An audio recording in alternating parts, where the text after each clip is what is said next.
Well, here we are again for another episode of A Drink from Upstream. Today, you can see it's coming by way of my pickup truck. I'm parked, I'm not driving, but I couldn't find a private place in the church facility to do the recording. So here I am out in my pickup. So here's what I'm going to talk about today: how to gather with the church. It's important that that when we gather with the church, we don't do it passively. So I want to talk to you about how to do that in a wise way. And I guess foundationally, it would be understood that if you're a follower of Christ, that you are gathering with the church on a regular basis, that should be a normal rhythm in your life on a weekly basis. So how to do that, how to gather with the church. First, be sure that you spend time praying and reading the text that the teacher or preacher will be going through that morning ahead of schedule. So pray and read that text maybe Saturday night, or at worst, first thing Sunday morning, so that you get that in you and you're preparing your soul to receive from the Lord, as well as preparing your soul to be a part of what God is doing in that setting.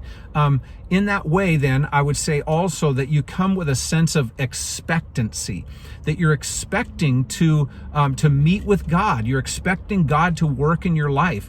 And along those lines, you're also expecting to be useful to God, that you're going to purposefully engage with others. If you see somebody else that's coming in and maybe they're a little bit despondent or they seem distracted, because you're prayed and prepared, you're paying attention to that, and you can go over it. Who cares if it's a stranger? Go over and just say, hey, could I buy you a coffee at the cafe? Could I pray with you? Maybe we could go to lunch afterward, something like that. You come expecting to engage with others, expecting to be useful to God. Here's another one. I say participate in the time of musical worship. And when I say that, I don't mean just stand because everybody else is standing, but truly participate. Hear and take in these words of these great gospel songs that we're singing. And make sure that it's you're fully engaged. You're not just kind of mouthing the words, but your mind is engaged, your heart is engaged. Let your body be engaged. I mean, music moves us. So I would say participate in the musical worship. Another one is bring a Bible with you. Because here at City Point Church, we practice expositional preaching. So we're preaching through whole sections of the Bible, line by line, verse by verse.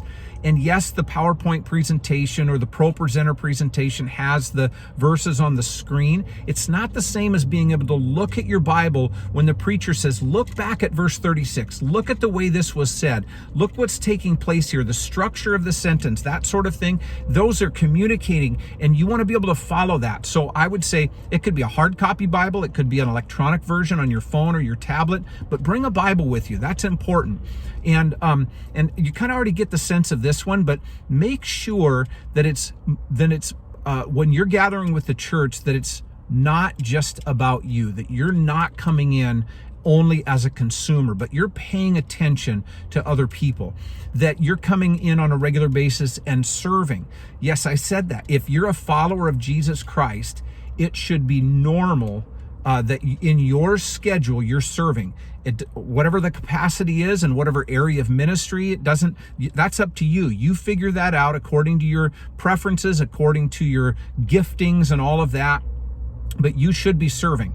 I think it would be clear enough to say that if you're a follower of Christ and you're not serving in a church on a regular basis, you somehow have bought into an abnormal version of Christianity. It's normal to serve it's normal to be a part of a church. That's like Christianity 101, and it's very normal to serve. So make sure that you're doing that, because that means you're serving others. You're serving the Lord, you're serving others. It's not just about you. Another one is make sure that you're ready to carry the load, that you're prepared to help carry the load. There is not a magical source of revenue or income for the church. It's the people who've made up that church, who are being led by God, who are being provided for by God through their jobs and other means, and they are generously, regularly, joyfully, sacrificially giving to support the ministry of that church. So come ready to carry the load. And the last last thing I would say is actually come in person, gather with the church in person. An online church, while for some is necessary because of their compromised immune system, they're going through some sort of a sickness, or they're disabled in some way, that's different. If them gathering online in that way is totally understandable. But if you're able to gather with the church and you don't, I think you're missing something really important. I heard somebody say in a book that I read recently that that social media is a facsimile of relationships. And I thought that's actually true of online church as well. It's a facsimile of what a church actually is. It's not valueless.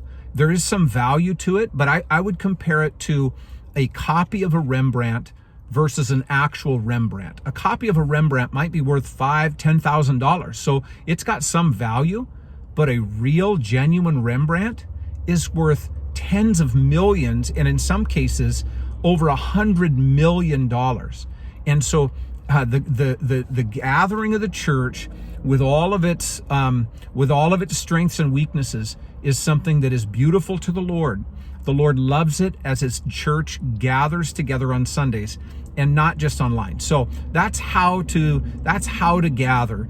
Prepare yourself to gather with the church. I hope that's helpful for you. God bless you.